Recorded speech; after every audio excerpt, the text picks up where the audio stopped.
Ronald Acuña Jr. placed on IL with grade 1 calf strain. Braves injury update.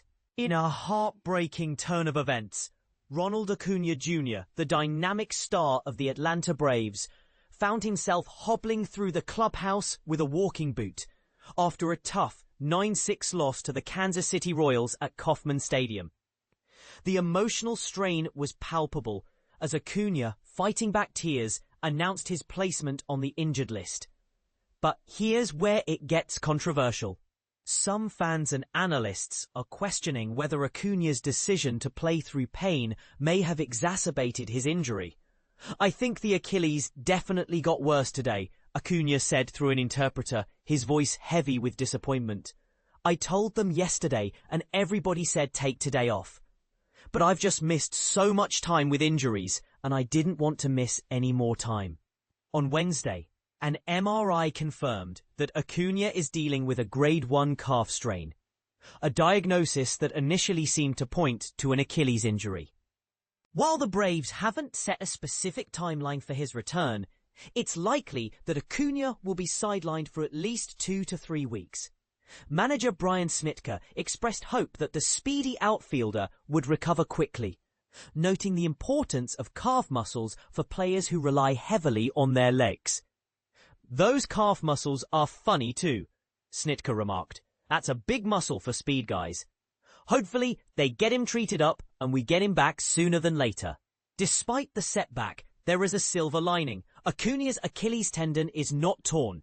The Braves officially placed him on the 10-day IL on Wednesday morning, bringing up outfielder Jarred Kelenic to fill the roster spot. Acuña's injury woes began during Monday night's game against the Royals. He felt a twinge while scoring from first base on an Austin Riley double, a stark contrast to the earlier moment when he blasted a 468-foot home run. Despite the discomfort, Acuña insisted on playing the next day, seemingly fine until the 6th inning. "I was kind of hoping they wouldn't hit it my way. And of course, anytime you do that, they always hit it to you," Acuña said, reflecting on his cautious approach. During the 6th inning, Acuña moved gingerly toward a foul ball hit by Bobby Witt Jr., wincing as he approached the right field line. Moments later, he sprinted into right center field, unsuccessfully attempting to catch a double by Vinny Pasquantino that sailed over the outfield wall. This was the first clear sign that Acuña was struggling, prompting concerns from both the coaching staff and the fans. "It bothered him a little bit, but he wanted to keep trying to play in Tuesday's game," Snitker recalled. "When he went to the foul line to get that ball, and then went into the gap on Pasquantino's double, I was like, he's going to end up hurting it worse." Acuña tried to stay in the game, but as he bent over with his hands on his knees, Eli White stepped in to replace him. Acuña walked off the field under his own power, but the post-game interview revealed the depth of his distress. And this is the part most people miss. The emotional toll of injuries can often be as significant as the physical pain. Acuña's determination to play through discomfort highlights the challenging balance between a player's commitment to the team and the need to prioritize long-term health. What do you think? Should players like Acuña push through pain, or is it better to err on the side of caution? Share your thoughts in the comments below. Ronald Acuña Jr. Injury update. Grade 1 calf strain explained. Injuries can change everything. Ronald Acuña Jr. faces another setback. On July the 30th, 2025, the Atlanta Braves announced a concerning update regarding their star player, Ronald Acuña Jr. He has been diagnosed with a grade 1 strain in his lower right calf. While this news is certainly disappointing, it alleviates fears that he may have sustained a more severe injury to his Achilles tendon, which could have sidelined him for a much longer period. In a proactive move, the Braves placed Acuña on the 10-day injured list earlier that same day. To fill the gap left by Acuña, they have called up outfielder Jarred Kelenic from Triple-A Gwinnett, ensuring that the team maintains its competitive edge.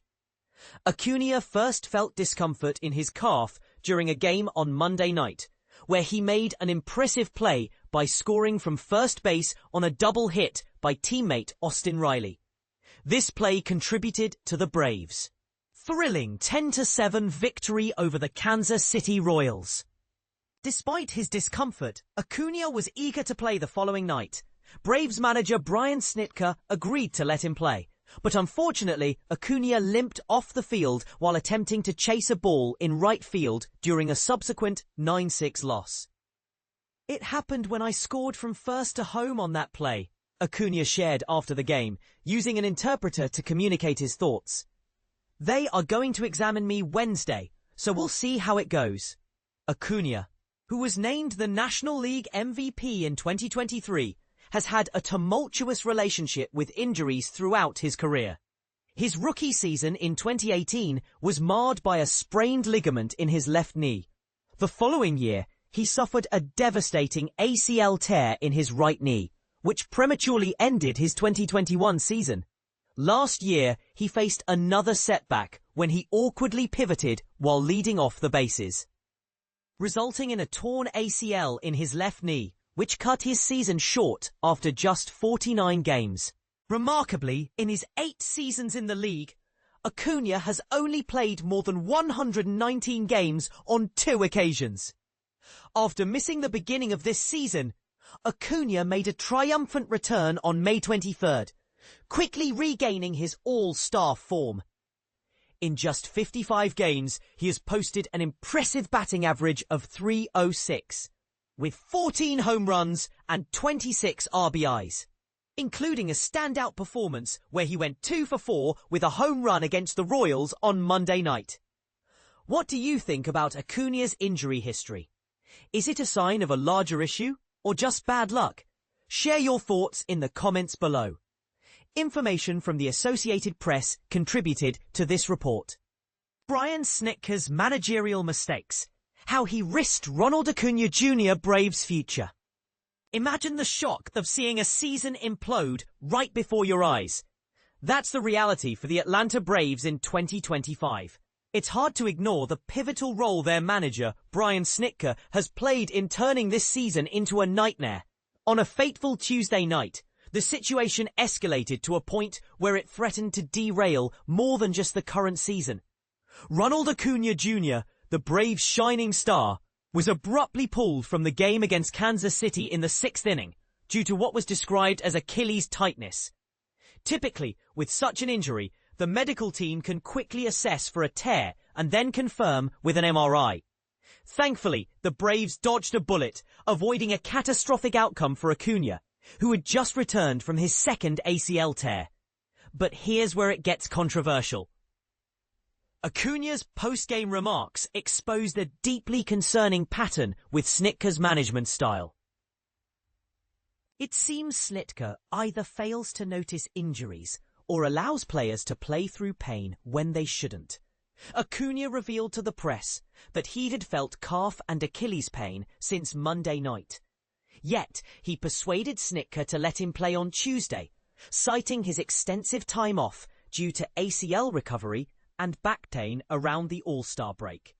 This is precisely where a manager must intervene and protect a player from their own determination. Acuña, undoubtedly a fierce competitor and passionate about the game, wants to be there for his team. However, Snitker should prioritize Acuña's long-term health, especially in a season that's already heading south. Instead, Snitker couldn't make the tough call against Acuña's wishes, nearly pushing the Brave star into a 3rd severe injury. And this is the part most people miss.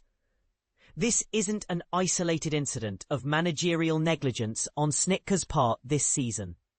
Earlier, Snitker permitted rookie sensation A.J. Smith-Shawver to continue pitching, which eventually led to a ruptured UCL.